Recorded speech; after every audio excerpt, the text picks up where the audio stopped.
Nacional de Economía, María Dolores Benavente, que por un problema de salud, bueno, ella en este momento no podía hacer la presentación, entonces me pidió, en aras del conocimiento que tenemos con Carlos de hace muchos años, de que yo hiciera la presentación.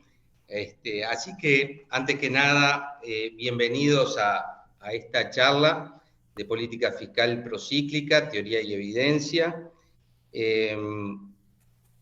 Agradecer a todos los participantes y agradecer al doctor en economía Carlos Beck, Charlie, a todos los amigos que lo conocemos, por tener estos minutos y ser esta acción luego que se va a incorporar formalmente como académico de número de la Academia de Economía, así que luego de terminar la charla le vamos a dar la cordial bienvenida.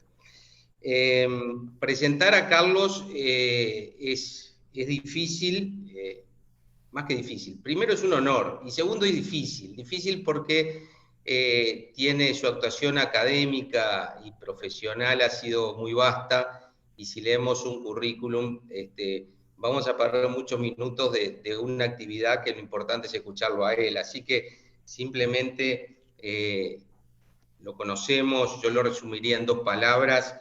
Frank Sanderson, profesor de Economía Internacional, Johns Hopkins University, ex economista jefe para América Latina y Caribe del Banco Mundial.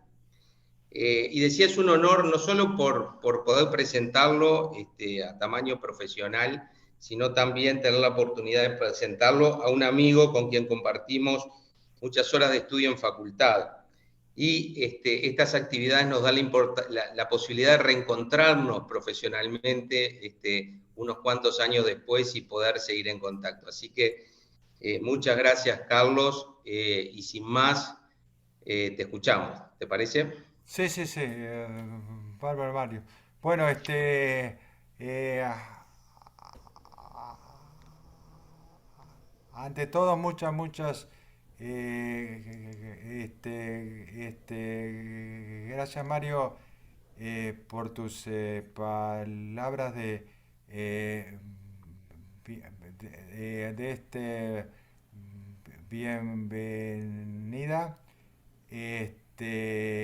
Mis mejores deseos para que María Dolores se recupere lo más pronto posible.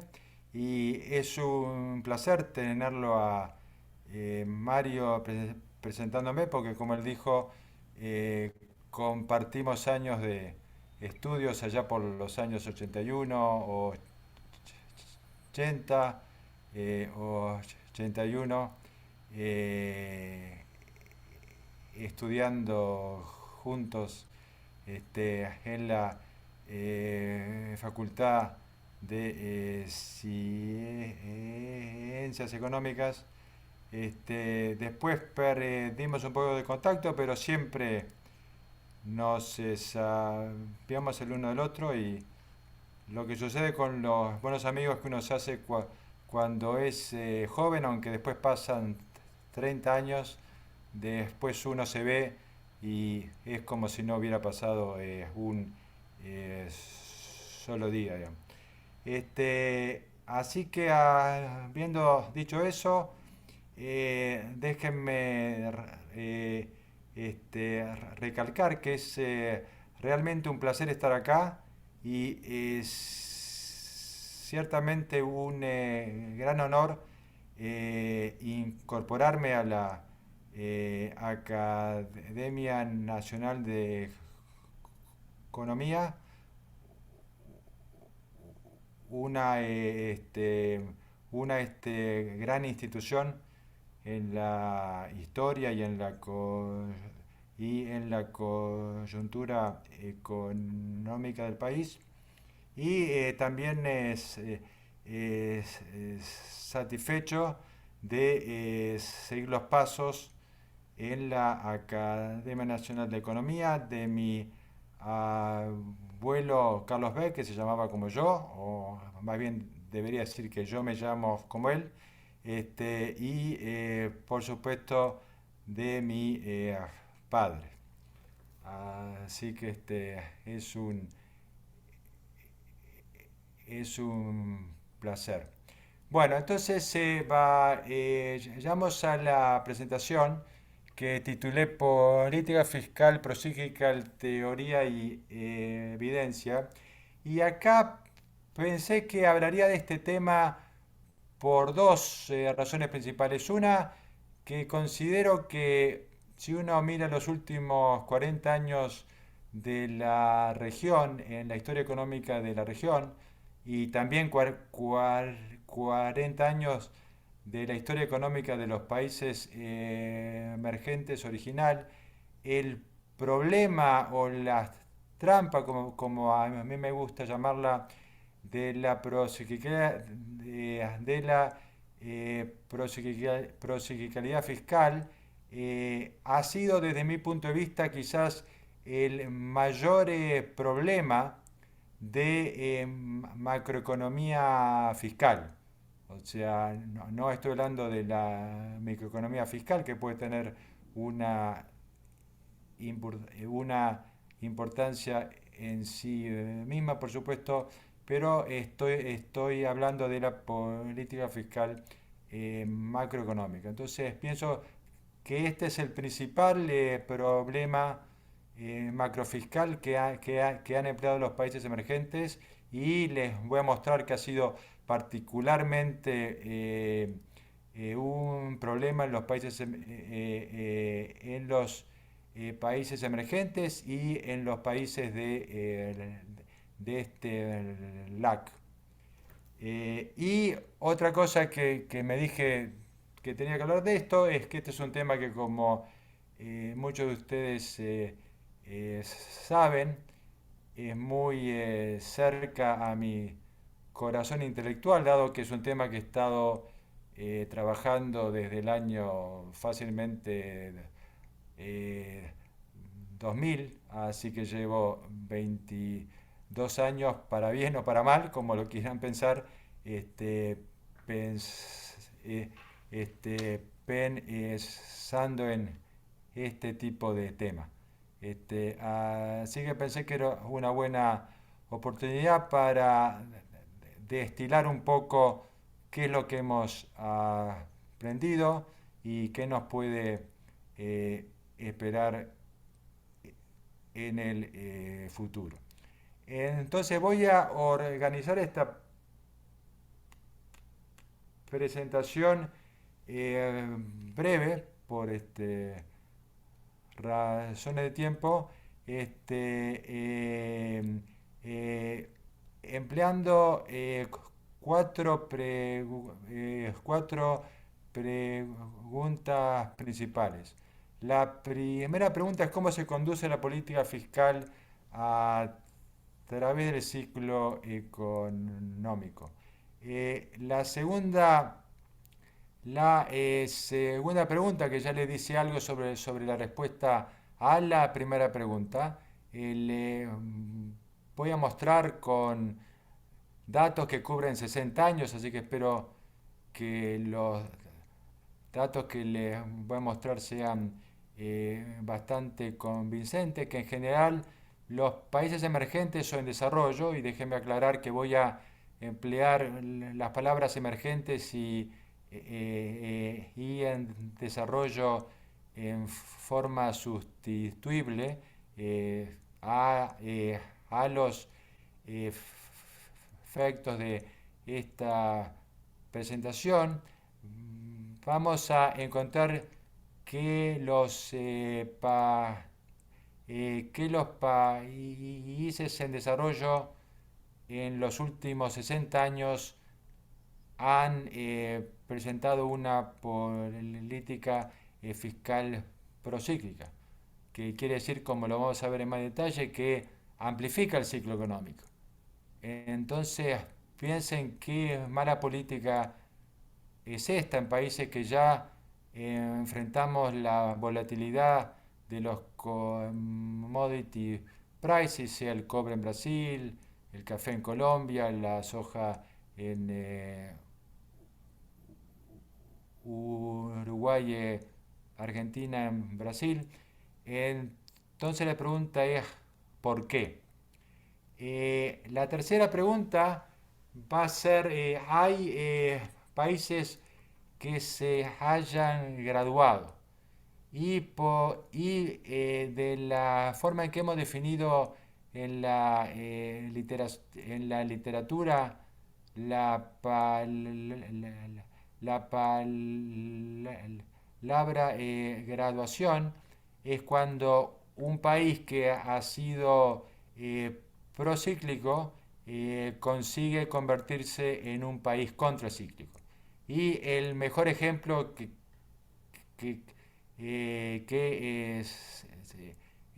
se los voy a mostrar en unos slides, es el caso de Chile, ¿no? Que pre 2000 es procíclico y después post año 2000 se convierte en contracíclico. Entonces queremos ver cuántos países han podido graduarse. Y después la última pregunta que voy a tocar brevemente son cuáles son las implicancias de estas cosas que hemos aprendido a lo largo de 20 años, cuáles son las implicancias para las reglas fiscales. Perfecto, entonces antes de contestar la primera pregunta, quiero estar seguro que estamos de acuerdo en cómo definimos las propiedades psíquicas de la política fiscal.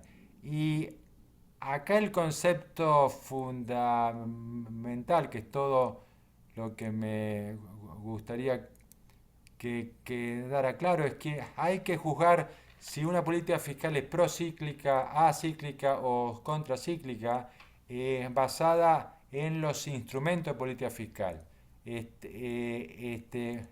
O sea, en las variables fiscales que la autoridad fiscal puede controlar, que son el gasto público y la tasa impositiva. Y esto es importante, tasa impositiva y no la recaudación impositiva. Porque la recaudación impositiva, como todos sabemos, es igual a la tasa impositiva multiplicado por la base impositiva, y la base impositiva es sumamente endógena, como bien sabemos, sube mucho eh, en los tiempos buenos, porque el ciclo sube la base impositiva y baja mucho en los tiempos malos, pero eso no es algo que la autoridad fiscal pueda controlar. Entonces lo que controla la autoridad fiscal es el gasto público y la tasa impositiva. Entonces, basado en eso, podemos definir la política fiscal procíclica, que cómo hay que pensarla, que es la política fiscal que es expansionaria en buenos tiempos y contraccionaria en malos tiempos. Y acá la idea importante es que amplifica el ciclo. Por eso que en inglés, en un paper, llamamos al paper when it este, when it rains it pours, ¿no?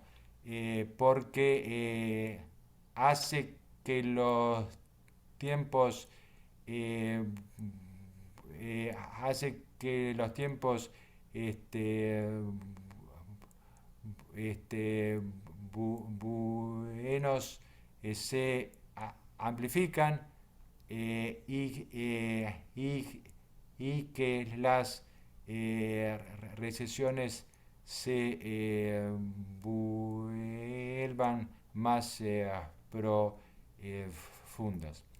Entonces, ¿cómo trasladamos esto en los datos que vamos a ver en unos minutos, lo que hacemos es computar las correlaciones de los componentes cíclicos del gasto y del PIB y de los componentes cíclicos eh, de las tasas impositivas y del PIB. Una correlación simplemente eh, captura el comovimiento entre dos variables. Entonces acá si cuando el PIB sube, el G sube, esa es una política expansionaria en buenos tiempos y por lo tanto el coeficiente de correlación es positivo, pero el coeficiente de correlación entre la tasa impositiva y el PIB va a ser negativo porque implica que cuando el PIB sube, la tasa impositiva baja, lo cual constituye una, una política fiscal expansionaria. Después tenemos el caso de la política fiscal cíclica, que sería la política fiscal independiente del ciclo. Entonces acá uno debería encontrar que en los datos estas dos correlaciones son cero. Y finalmente tenemos solo tres posibilidades: política fiscal procíclica, cíclica, acíclica y contracíclica, que sería la que uno llamaría la política fiscal keynesiana, digamos, que sería expansionaria en malos tiempos y contraccionaria en buenos tiempos. O sea que la política fiscal contracíclica tiene como objetivo suavizar el ciclo económico, o sea, lo cual este, hace sentido, por oposición a la política fiscal procíclica, que lo que hace es amplificar el ciclo económico, el ciclo económico. Y acá, cuando veamos los datos, se va a caracterizar por una correlación negativa entre el PIB y el G. O sea, cuando el PIB baja, el G sube para estimular la economía, o sea que es una correlación negativa. Y cuando el PIB baja, este, baja la tasa impositiva, por lo que la correlación es positiva, porque esta baja en la tasa impositiva va a estimular la economía. Bueno, entonces acá vamos a pasar ahora viendo aclarado esas definiciones muy importantes. Vamos a pasar a contestar eh, la pregunta número uno, que es quizás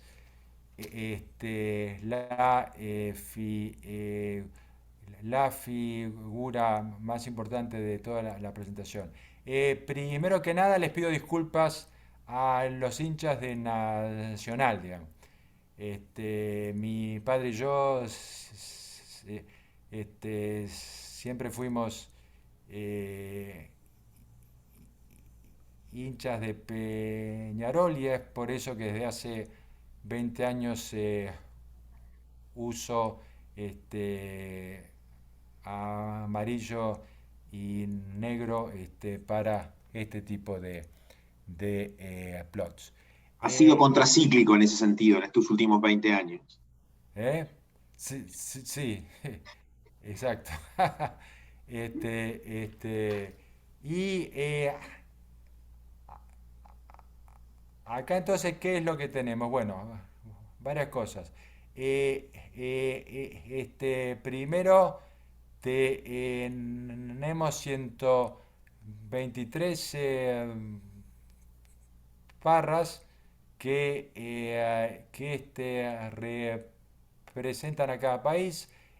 Las barras este, las barras eh, amarillas representan a los países en desarrollo, las barras negras representan a los países industriales, y la altura de cada barra lo que hace es establecer la correlación entre el componente cíclico del gasto público y del PIB. El- y esto, que no sé si lo alcanzan a ver acá, dice correlación entre gasto público y PIB de 1960 a 2021. O sea que acá estamos cubriendo se- 60 años. Entonces, este es uno de los casos en donde simplemente ver la figura ya nos dice todo lo que tenemos que saber, porque ven una masa amarilla extraordinaria y positiva, lo cual indica política fiscal procíclica, y vemos eh, este, muy pocos países en desarrollo y muchos eh, países avanzados con un coeficiente de correlación negativo que indica counterciclicalidad eh, de, de- de- de- de la, de la política fiscal. Entonces vemos que el 85% de los países emergentes han sido procíclicos, y solo el 27 por ciento de los países industriales ha sido procíclico, y el, pro, y el promedio de la correlación para los países emergentes es 0,25, que es una cifra importante y altamente y altamente significativa desde un punto de vista estadístico. O sea que ese es el primer, eh, es el eh, primer mensaje que queremos transmitir. Y después acá lo que tenemos es el mismo plot que acabo de presentar, pero simplemente que hemos coloreado los países del LAC con rojo, digamos, ¿tá? Y, y entonces acá lo interesante es ver que con la excepción de Jamaica, que es por supuesto un país caribeño, todos los demás países de la región y en particular todos los países de Latinoamérica han sido muy eh, procíclico en promedio durante los últimos este, 60 años. Y para simplemente porque los quiero emplear como referencia, acá señalado a Chile con una flecha roja y a Uruguay una flecha celeste porque quiero comparar la cómo se ha desarrollado la prociclicalidad entre Chile y Uruguay a través del tiempo, digamos. Bueno, entonces, brevemente, acá cuando uno habla de política fiscal, eh, por supuesto que hay dos lados de esta moneda, por así decirlo. Está el lado del gasto público y está el lado de las tasas impositivas. Y acá hacemos el mismo plot que hicimos para el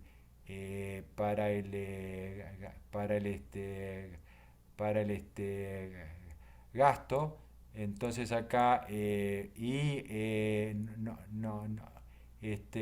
no se olviden que cuando estamos hablando de las tasas impositivas, una correlación negativa eh, indica prociclicalidad. Entonces vemos que hay mucha masa amarilla de el lado de las correlaciones negativas, con un promedio de menos 0,22 y altamente significativa, que implica que en promedio los países emergentes también han sido procíclicos por el lado positivo. Y cuando lo hemos hecho para un índice de taxas impositivas que combinan el IVA, el impuesto a la renta personal y el impuesto a las corporaciones para los países en desarrollo, nos da un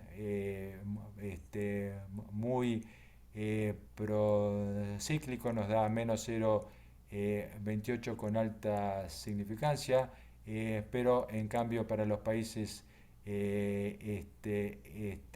industriales, desde un punto de vista eh, estadístico, nos da que no es diferente de cero. O sea que podemos concluir que los países emergentes han sido procíclicos en los últimos 60 años en promedio, tanto por el lado del gasto público como por el lado impositivo.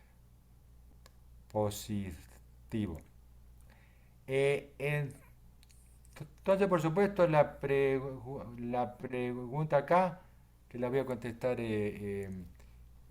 rápidamente por cuestiones de tiempo, es por qué la política fiscal procíclica en países en desarrollo. Y esto ha sido una literatura tremendamente rica que por 20 años, cuando se han enfrentado con los hechos estilizados que hemos presentado ahora, se han hecho la pregunta sumamente relevante desde el punto de vista teórico y desde el punto de vista de cómo mejorar las políticas públicas, de por qué la política fiscal en los países en desarrollo en promedio en los últimos 60 años ha sido procíclica, de forma que ha amplificado el ciclo económico en vez de tratar de suavizarlo con políticas keynesianas, por ejemplo, como hacen los países desarrollados. Entonces acá hay muchas eh, eh, muchas explicaciones acá y voy a hablar rápidamente de las dos que me parecen las más razonables. Una es la falta de acceso a los mercados de crédito internacionales en malos tiempos. Y acá la forma de pensar es, no tengo tiempo para mostrarles obviamente un, un, model, un modelito teórico, pero es bien sabido en la literatura que si uno escribe un modelo teórico de política fiscal y calcula en ese modelo cuál sería la política fiscal óptima, lo que da es que hay que ahorrar o repagar deuda en buenos tiempos y desahorrar o pedir prestado en malos tiempos. Y todo esto se aplica a los componentes temporarios del shock. Si hay una suba permanente, está perfectamente gastarla en vez de ahorrarla, porque por definición, si es permanente, va a estar acá hasta el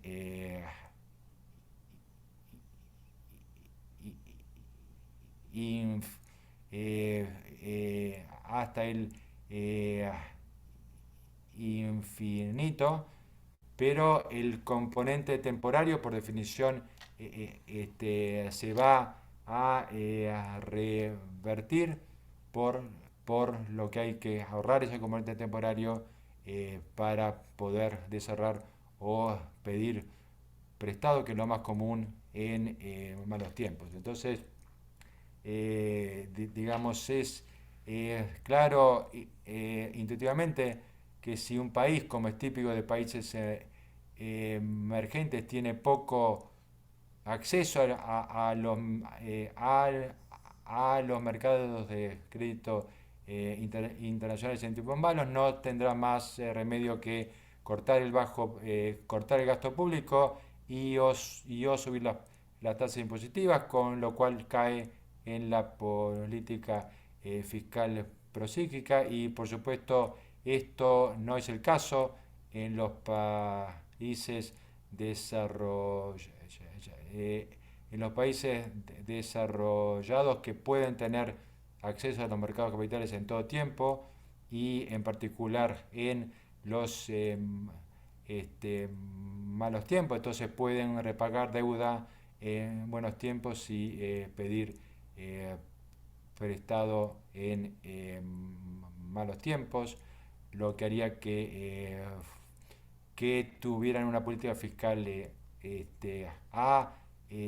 cíclica por comparación a una política fiscal procíclica para los países emergentes.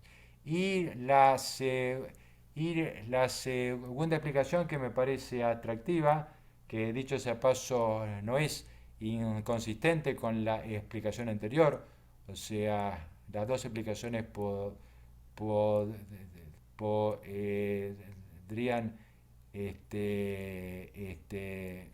podrían estar en cuenta en forma simultánea es el hecho que es muy difícil para un ministro de Economía, y acá los ministros de Economía estoy seguro que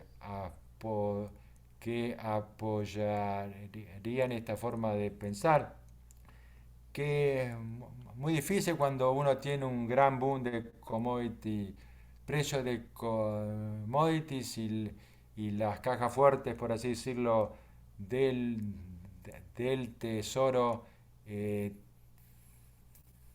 tiene mucha plata, se hace muy difícil de resistir las presiones al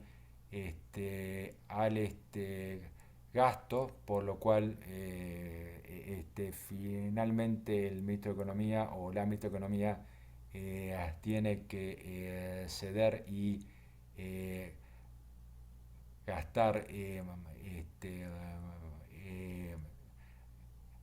gastar más. Y esto se combina con que muchas veces también se bajan los impuestos para evitar que se malgaste. Y esto fue algo que cuando hicimos este paper con Talvi, nos, este, nos inspiramos en lo que decía eh, en lo que decía Domingo Cavallo en los años 2002-2003, cuando el plan de convertibilidad había llevado a un gran boom. Entonces Cavallo decía que prefería bajar los impuestos para que la plata que había por el boom fuese gastada por el sector privado, que la iba a que iba a ser mejor uso de esos recursos que el sector público. Entonces, por supuesto que la combinación de G subiendo y Tao bajando hace que la política fiscal va a ser procíclica, y por supuesto que si hay exceso de gasto en tiempos buenos, esto va a forzar al gobierno a ajustar en malos tiempos, porque el gobierno por supuesto tiene una eh, restricción de solvencia fiscal intertemporal que tiene que cumplir. Bueno, entonces ahora pasamos rápidamente a la pregunta 3. Hay países que se hayan graduado. Acá volvemos al gráfico de Peñarol. Como ven acá, lo que hacemos para estudiar el fenómeno de graduación es dividir la muestra entre antes del año 2000 y después del año 2000. Cuando uno ve el plot para antes del año 2000, como verán, luce casi idéntico como la primera figura que les mostré, con un promedio de 0,27. Pero cuando ven después del año 2000, ya más en forma visual, uno puede ver un cambio importante, y ese va a ser el fenómeno de graduación, en el sentido que vemos que hay bastante masa amarilla que antes estaba acá y que ahora ha pasado a, este, a, este, estar acá. Entonces eso nos dice que hay muchos países que eran procíclicos antes del año 2000 que pasaron a ser contracíclicos después del año 2000, y uno puede computar lo que llamaríamos la tasa de graduación, es decir, qué porcentaje de países han pasado de procíclico a contracíclico, y nos daría un 22%, es decir, que uno de cada 5 países se ha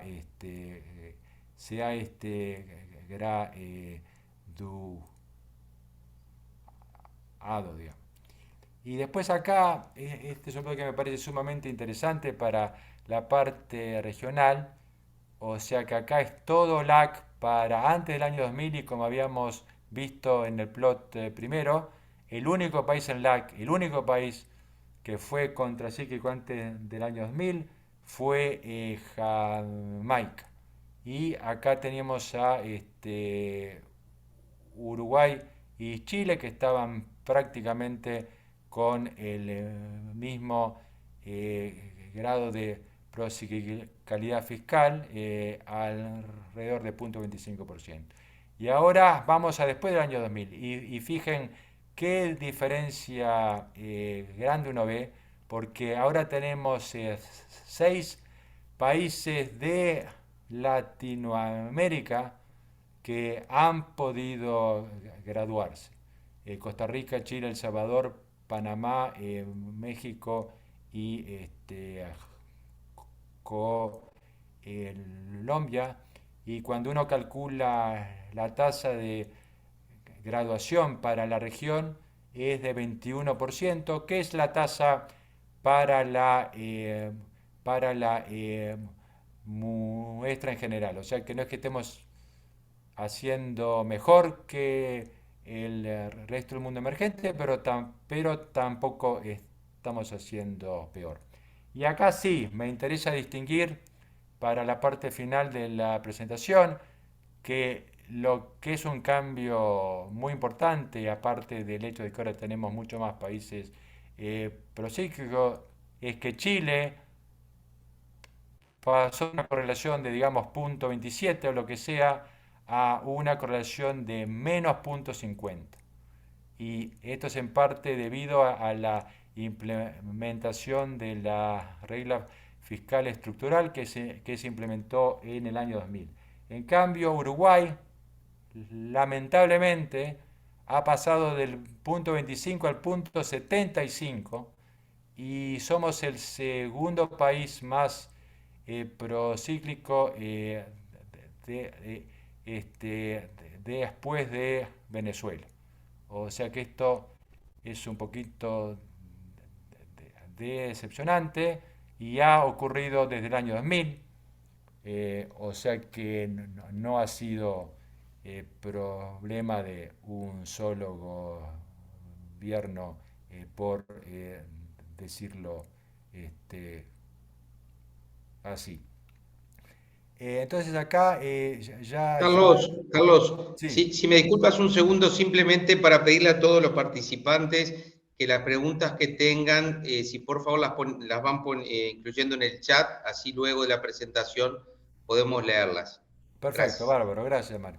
Bueno, ya entro en los últimos 2 slides. Este, Acá, bueno, se podría hablar mucho, pero voy a hablar poco. Lo que hemos encontrado es una relación muy significativa entre la calidad de las instituciones, el Institutional Quality Index, que lo calcula una consultora privada, que incluye burocracia efectiva, un gobierno efectivo, consejo fiscal, regla fiscal, la calidad de los funcionarios, etcétera, etcétera, y no, sorprendentemente, tenemos una relación negativa altamente significante que es de signo negativo. Entonces, por supuesto, esto implica que cuanto mayor es la calidad de las instituciones, o sea que cuando nos estamos moviendo en esta dirección, cuando mayor es la calidad de las instituciones, menor es la prociclicalidad o mayor es la contraciclicalidad. Y vemos acá la diferencia entre Chile y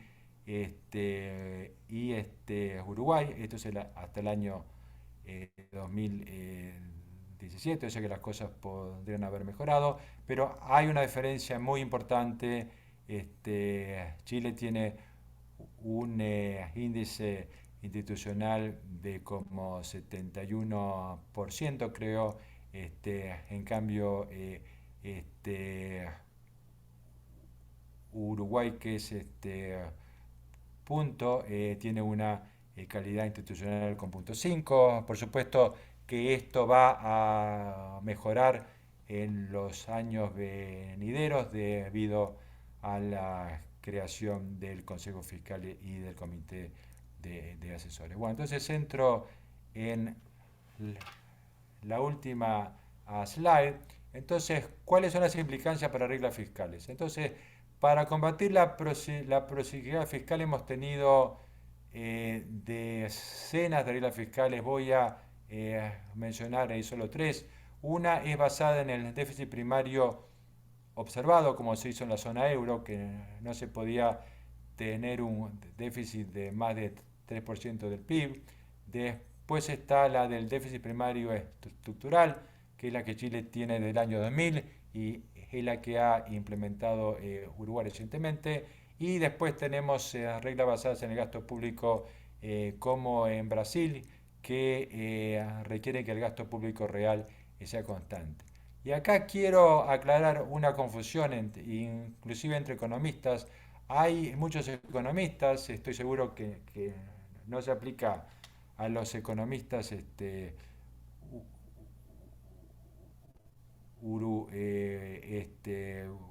guayos, pero hay economistas o analistas que hablan indistintamente de una regla basada en un déficit observado y una regla estructural. Esto pasaba en el Banco Mundial cuando era Chief Economist. Venían y me ponían en la misma categoría estas dos y yo me escandalizaba porque es muy fácil probar que la peor regla es la basada en un déficit observado, porque se puede probar y es súper intuitivo que maximiza la prociclicidad, porque si en tiempos buenos cae la recaudación impositiva porque la base impositiva baja y yo te obligo a tener un déficit cero, tengo que cortar el gasto o subir los impuestos, lo que hace que, que esta regla es lo más procíclica que puede existir.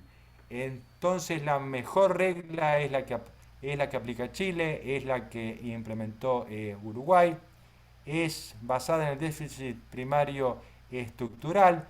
Pues no puedo entrar en detalles, pero si uno trabaja este modelo teórico en donde saca la política fiscal óptima, se puede probar que eh, si uno cumple con la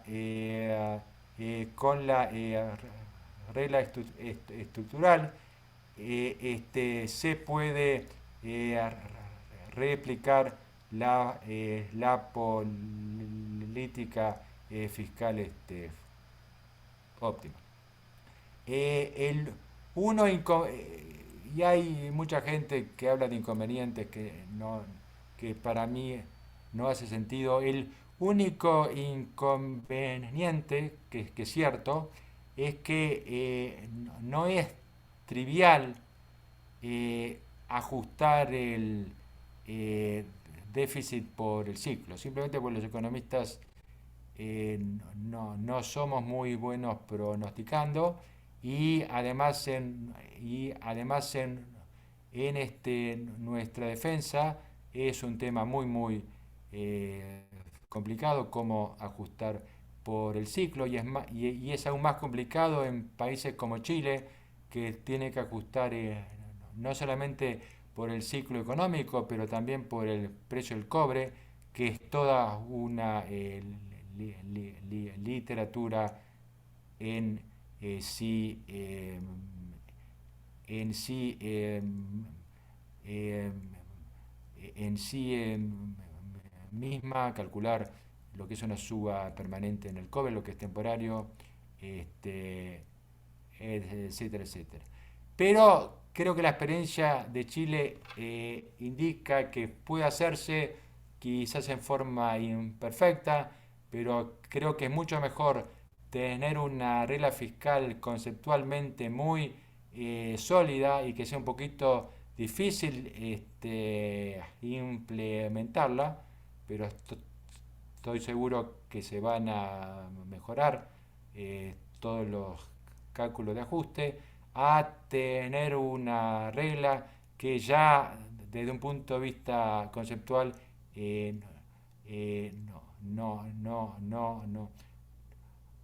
no hace sentido, ¿no? Bueno, para terminar unas muy rápidas conclusiones, bueno, ya dije que la proximidad fiscal es uno de los principales problemas que enfrentan los países emergentes desde hace 60 años. La prociclicalidad es muy mala porque amplifica el ciclo económico, es decir, que baja el bienestar de la gente, genera desahorro en tiempos buenos, por lo tanto no hay ahorro disponible en los tiempos malos y no se puede pedir prestado y por lo tanto está sembrando las semillas para crisis este, este, este, futuras, digamos. En cuanto a reglas fiscales, son de gran utilidad, como ya hemos hablado, y ciertamente son muy útiles para tratar de escapar esta eh, trampa procíclica. Pero para acabar con una nota como diciendo que hay que tener eh, cuidado, que no todo es rosa, o sea, porque en última instancia, si es un gobierno que quiere gastar todo lo que quiere,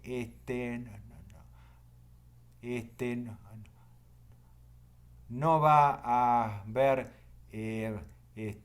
regla fiscal que pueda solucionar el problema de la, prociclicalidad fiscal si no hay una verdadera política de ahorrar en los tiempos buenos. Entonces, la regla fiscal no es una panacea, o sea, complementa una actitud de gobiernos eh, serios que, saben lo importante que es ahorrar en tiempos buenos para poder desahorrar en tiempos malos. Así que bueno, eso es todo. Este, este, muchas gracias por su atención y encantado de contestar alguna este, pre, pre, pregunta. Bueno, Gracias. Carlos, muchas gracias por la excelente presentación. Tenemos alguna pregunta de Aldo, ¿Mm? no sé, Aldo, que terminó de redactarla, dice en el chat, ¿cómo persuadir? Y respecto a este último punto, ¿cómo persuadir, educar y lograr el mayor respeto posible a la regla fiscal? Ujú. Sí, sí, esa es una pregunta clave, ¿no? Eh, eh, o sea, creo que la única forma de hacer eso es poner el tema en la discusión de políticas públicas y explicar por qué la política procíclica es mala y por qué es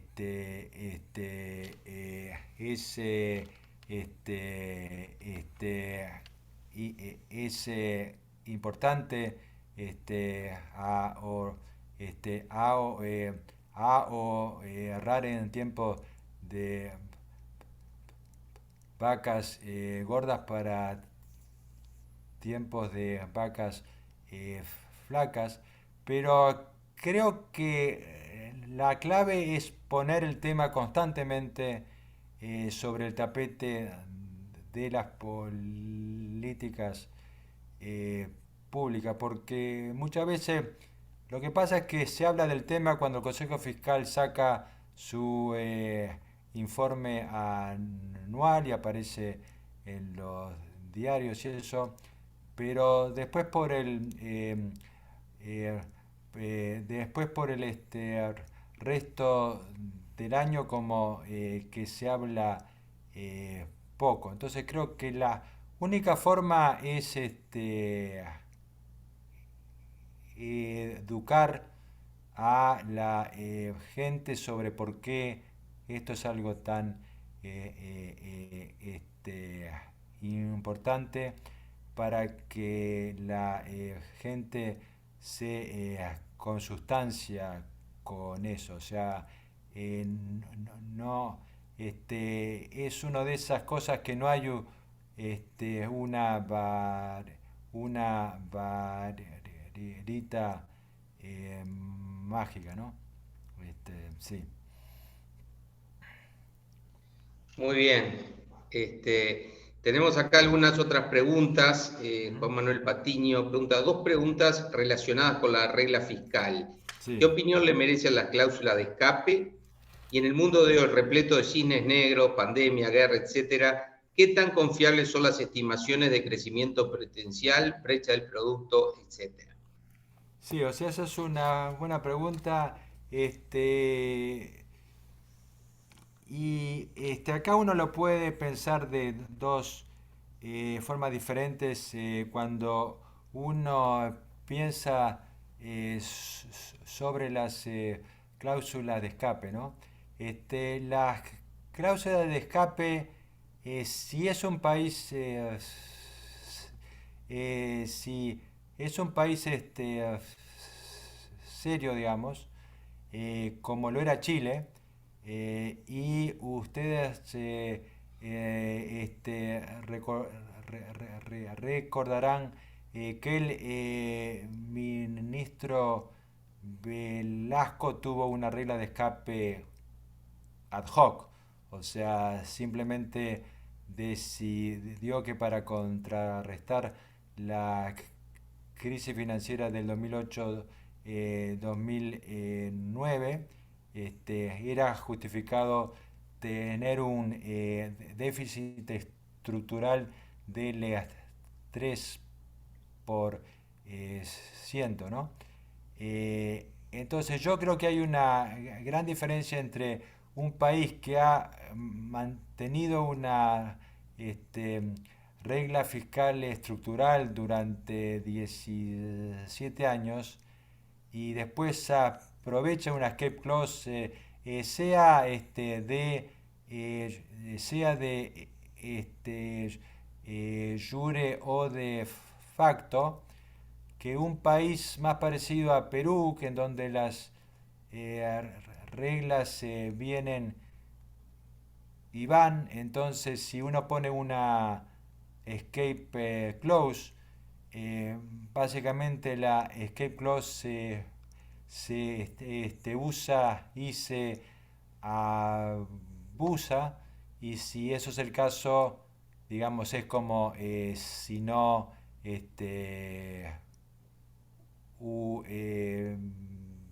viese una regla fiscal. O sea, o sea que, para resumir, si es un país serio, creo que uno podría incorporar una escape clause dentro de la regla fiscal, pero si es un país en donde no existe la voluntad política de ahorrar en tiempos buenos para desahorrar en los tiempos malos, es un camino resbaladizo que básicamente llevaría a la desaparición de la regla fiscal. Y después la segunda pregunta es muy interesante, o sea, nosotros en el banco hicimos un informe sobre los Black Swan, sobre los cines negros, que dicho sea de paso precedió la pandemia, que fue el Black Swan más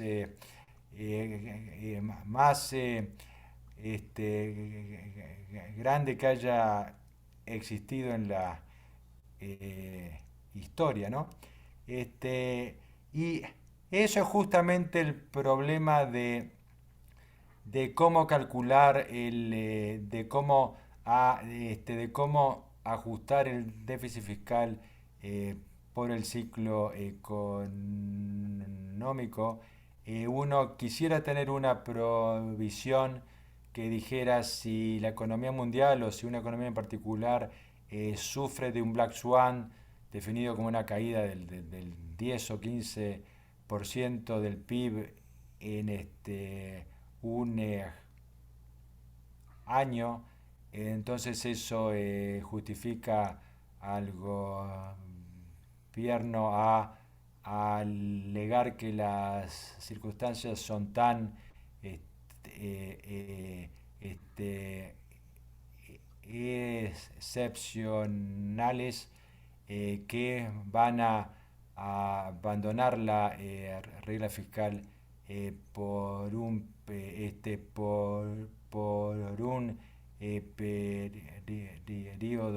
corto, ¿no? Pero acá volvemos a lo mismo. Si es un país serio, el mercado va a creer que esto es un verdadero escape clause de una sola vez por una pandemia que es un enorme Black Swan.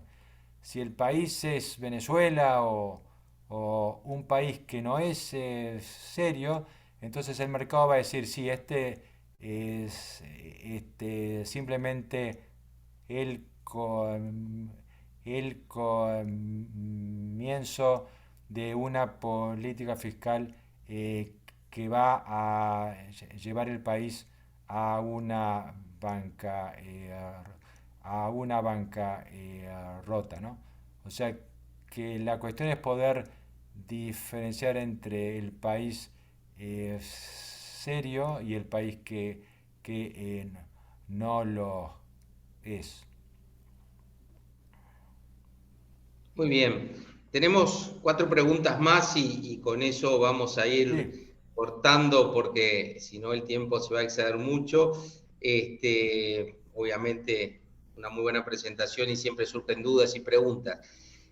Vamos por la primera, dice Julio Porteiro, el profesionalismo en la gestión de la organización. ¿Se toma en cuenta para medir la calidad institucional? Eh, ¿Cómo repetime la Sí, primera repito, parte? el profesionalismo, sí, el profesionalismo en la gestión de la organización. ¿Se Sí. toma en cuenta para medir la calidad institucional? Sí, sí, sí. Nosotros ahora estamos haciendo un trabajo en el banco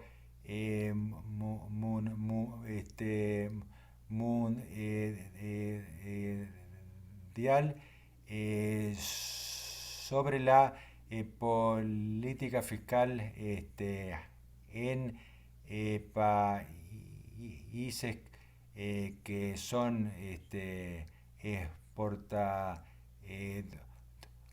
de materias primas y estamos empleando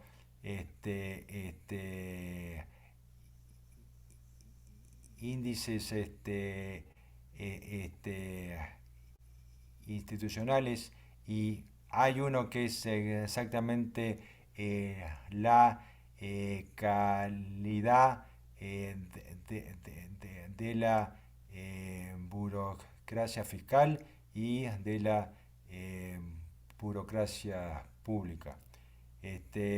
O sea que para decirlo brevemente, todas estas consultorías privadas que son las que están calculando diferentes subíndices, están tomando en cuenta tanto la parte institucional propiamente dicho, como sería tener reglas fiscales, tener consejo fiscal, tener ese tipo de institución, pero también están tomando en cuenta la calidad de los funcionarios fiscales y de los funcionarios públicos. Sí, sí. Gracias. Sebastián Dey pregunta, ¿qué opinas de una política fiscal acíclica combinada con potenciar herramientas indirectas de política contracíclica, como un seguro de desempleo potente, por ejemplo? Claro, eso es una excelente pregunta que no quise tocar porque si no la presentación se iba a caer fuera de control. Pero es muy interesante porque el caso de Chile hay mucha gente que se refiere a la regla estructural chilena como una regla contracíclica.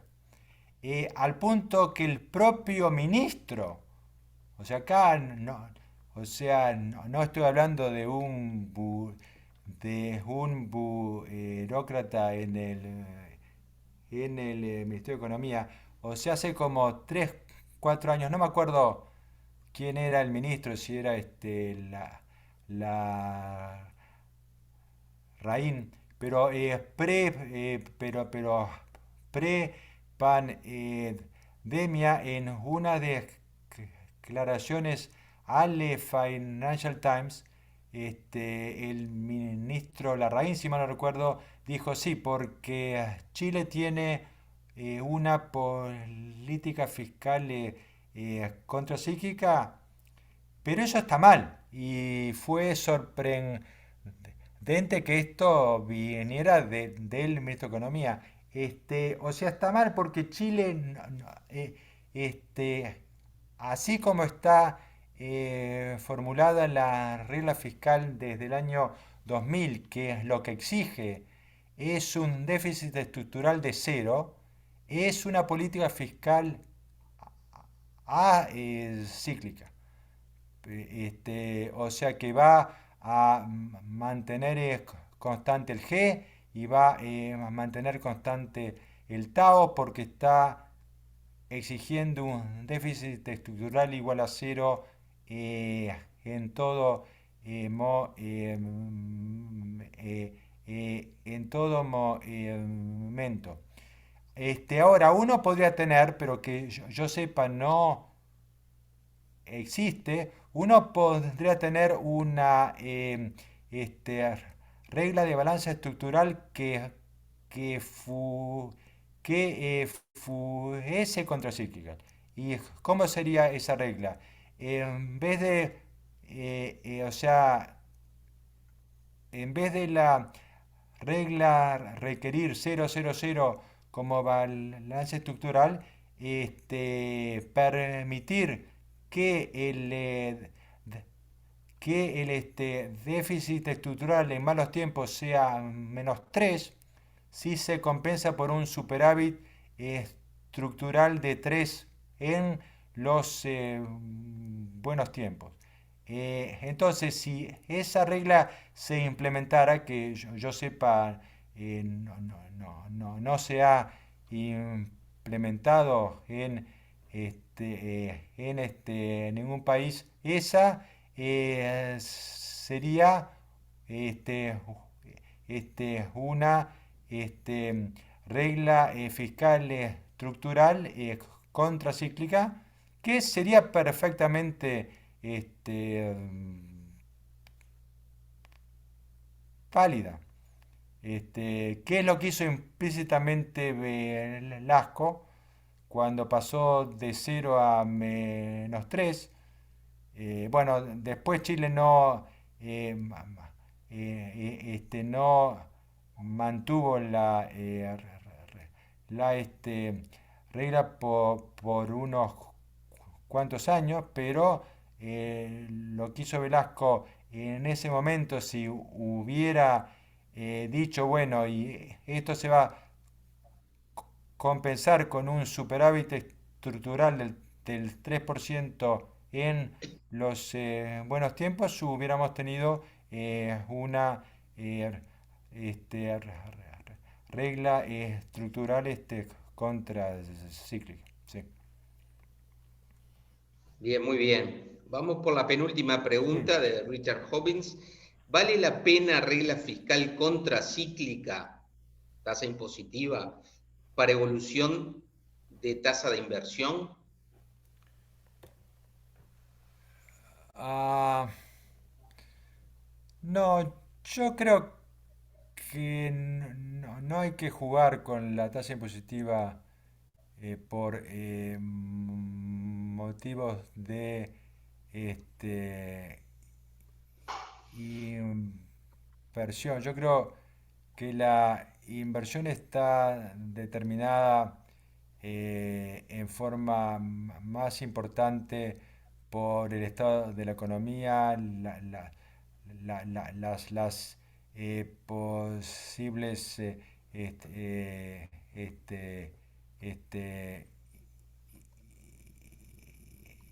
inversiones que se puedan este,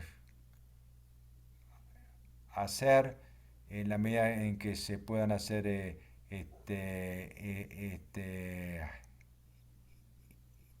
inversiones combinadas con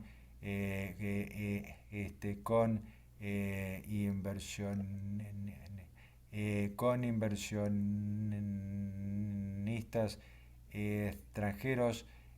Yo creo que mejor que la inversión se determine por la rentabilidad, ¿no?, que pueda tener la inversión, y eso depende de todos estos factores que acabo de mencionar, y ciertamente de otros factores. Yo no mezclaría la ciclicalidad con la inversión, porque la ciclicalidad es el manejo de la política fiscal a través del ciclo económico, y eso en primera instancia es independiente del ciclo de inversión. Así que yo atacaría estas dos cosas por caminos paralelos. Muy bien, muchas gracias. Vamos por la última pregunta de Ana Fostel. Dice, muchas gracias Carlos por la presentación. Creo que la idea de que la prociclicalidad es mala es bastante intuitivo. Lo que me parece más complicado es explicar a la ciudadanía, analistas y sistema político en general el concepto de estructural. ¿Podrías compartir tu experiencia en este sentido como Chief Economist del World Bank? Muchas gracias.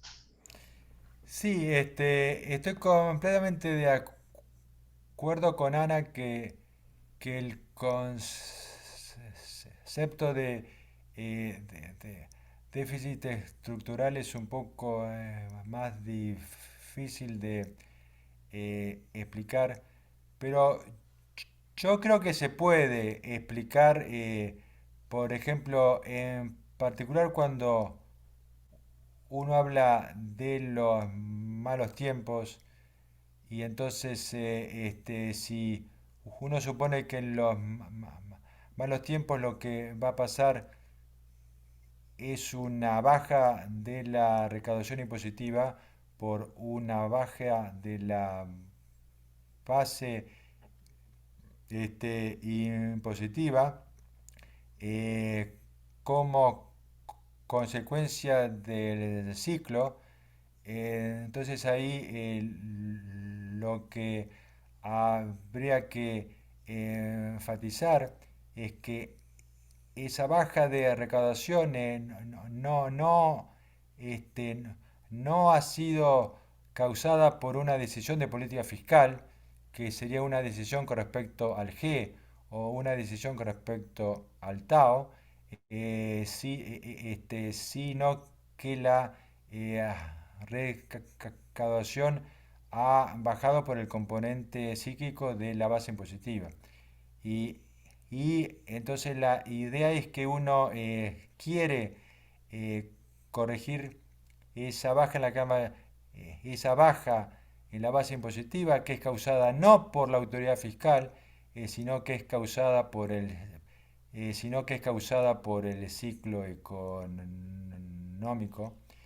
Entonces, para decirlo de otra manera, yo creo que si uno acentúa la distinción entre los instrumentos de la autoridad fiscal, que son G y Tao, y lo que pasa en el ciclo que no es controlable por la autoridad fiscal y por lo tanto y que por lo tanto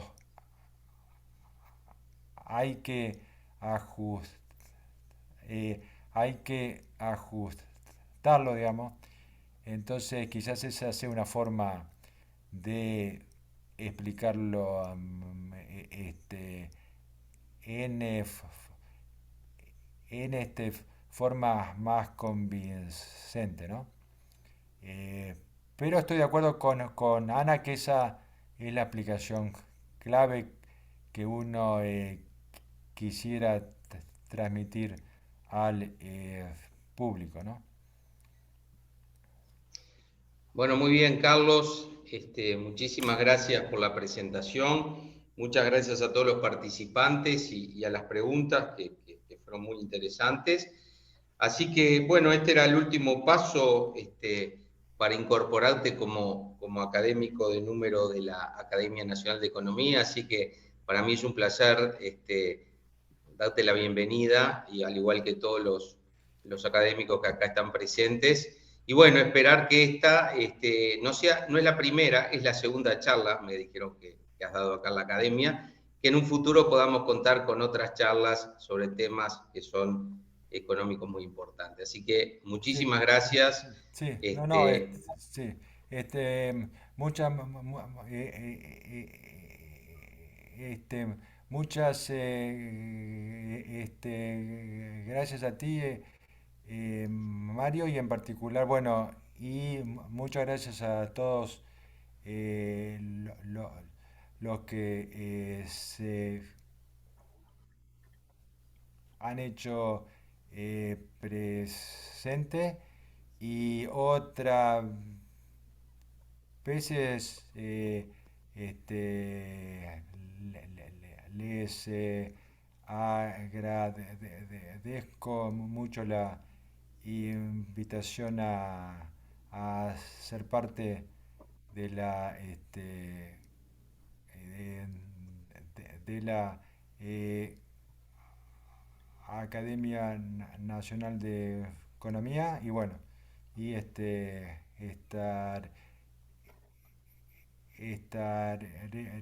estaremos en contacto entonces. Gracias. Bueno, muchas gracias entonces. Damos por finalizada, perdón, la actividad. Así que bueno, será hasta la próxima.